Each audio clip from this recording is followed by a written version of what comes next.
Harrison, तुम्हारे शरीर में रोग हो जाए, बीमारी हो जाए, जो तुम हमसे झूठ बोले। श्रोता बंधो ध्यान रखना, हरिशन बीमार हो जाते हैं, और जब हरिशन बीमार हो जाते हैं तो श्रोता बंधो याद रखना, वो लड़ाई युद्ध हुआ, तारा ने देख लिया, और तारा ने आज हरिश्चंद्र को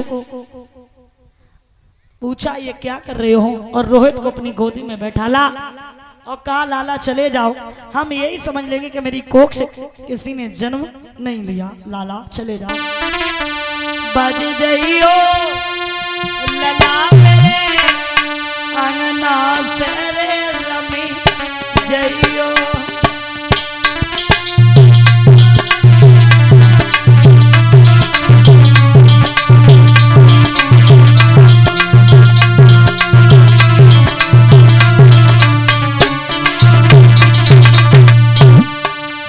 चले जाओ, चले जाओ मेरा लाल, पल में जाई जो पड़ी चाहिए,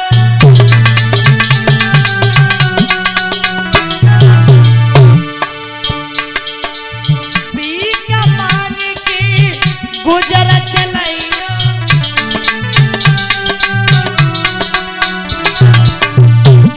हम जनी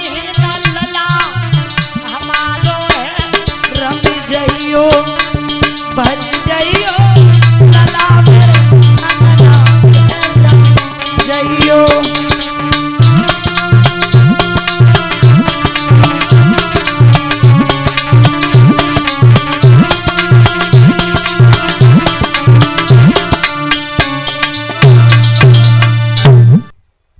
आज उसी समय जब रोहित बन के लिए भाग जाता है, और जब बन के लिए भाग जाता है, श्रोता बंधु ध्यान रखना, उसी समय महाराज वन में जैसे ही पहुंचा है, कुछ दिन व्यतीत किए हैं, अजीगत ब्राह्मण के पास में पहुंचा, जब पता चला कि मेरे पिता ने मेरी बलि नहीं दी, इसलिए मेरे पिता के शरीर में रोग है, बीमारी है, उनसे कहा एक बेटा को दे दो। लोभ लालच के कारण पिता ने पुत्र को बेच दिया, और जब बेच दिया है, बड़े को मां ने ले लिया, छोटे को पिता ने ले लिया, बीच वाला बच्चा कहने लगा भैया रोहित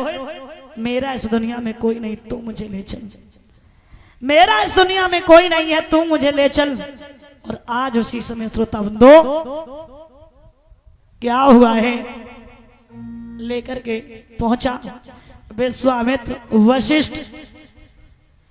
हरिश्चंद्र अग्नि में डालने के लिए जब तैयार हुए हैं, आज क्या हुआ है, जब वहां अग्नि में डालने के लिए तैयार हुए, तो देखिए जब किसी को मृत्यु दंड दिया जाता है, उसकी अंतिम इच्छा को जरूर पूरा किया जाता है, का मना ले जिसे मनाना चाहता है। तो आज उसी समय वो पुत्र विनती करने लगा, क्या थारे सोचे मन में कुमर प्रभु की लीलाएं न्यारी,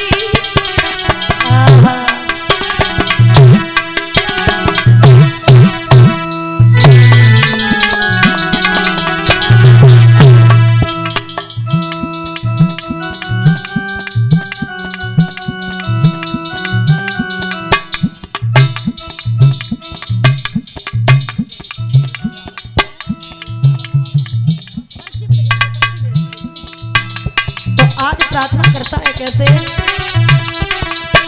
हारे सोचे मन में कोमल प्रभु की लीलाएं न्यारी, औलाद बलिवान विपतिया सिर पे वारी,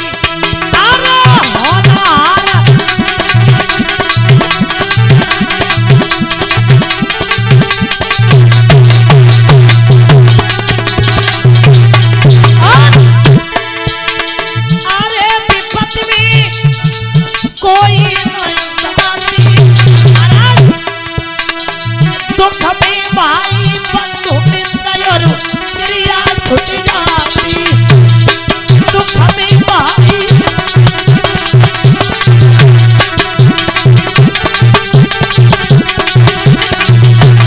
माताएं ध्यान देना,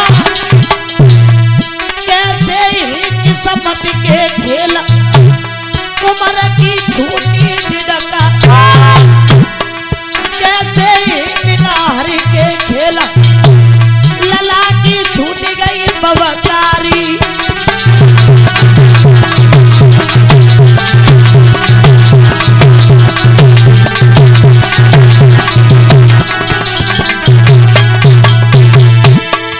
अरे छूटी निडकारी लला की छूटी बवकारी, कैसे ही किस्मत के खेला उम्र की छूट गई बवकारी।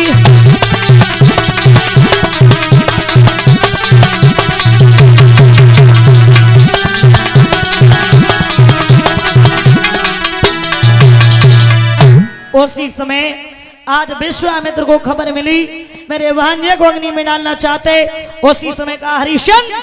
जाओ, तुम्हें भी पता चल जाएगा कि तुम अपने पुत्र के बदले में दूसरे के पुत्र की बलि दे रहे हो। बात याद रखना, अगर विश्वामित्र ने इतना नाटक किया था और हरिश्चंद्र ने इतने कष्टों का सामना किया था तो ये सब विश्वामित्र ने इसलिए किया था, जैसे ही देखा मेरा भांजा अग्नि में डाला जा रहा है। आहा श्रोता बंधो याद रखना, इधर क्या हुआ है महाराज, उसी दिन से हरिश्चंद्र ने सत्य को धारण किया और कहा आज के बाद हम कभी झूठ नहीं बोलेंगे,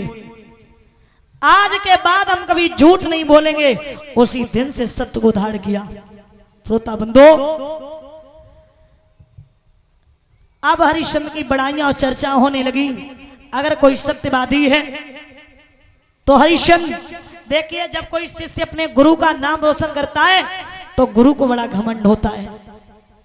बड़ा घमंड हो जाता है। वशिष्ठ अपने शिष्य हरिश्चंद्र की बड़ाइयां करने लगे। अगर कोई सत्यवादी है मेरा शिष्य हरिश्चंद्र और कोई नहीं है। और ये जो यहाँ हमारे गले में नोटों का हार पहना के सम्मान कर रहे हैं,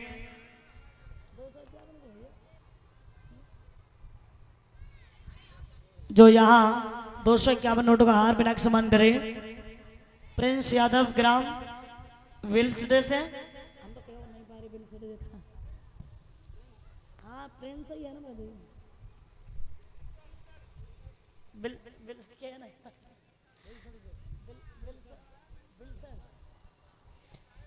बिलसड से, ठीक है ना, बिलसड से जो हार पहना के सम्मान करे, आशीर्वादी कामना है, दीर्घ आयु प्रदान करें, सुख और संपत्ति प्रदान करें, अपने माता पिता का नाम रोशन करें, यही अभिलाषा और आकांक्षा है। बोलिए कन्हैया लाल की।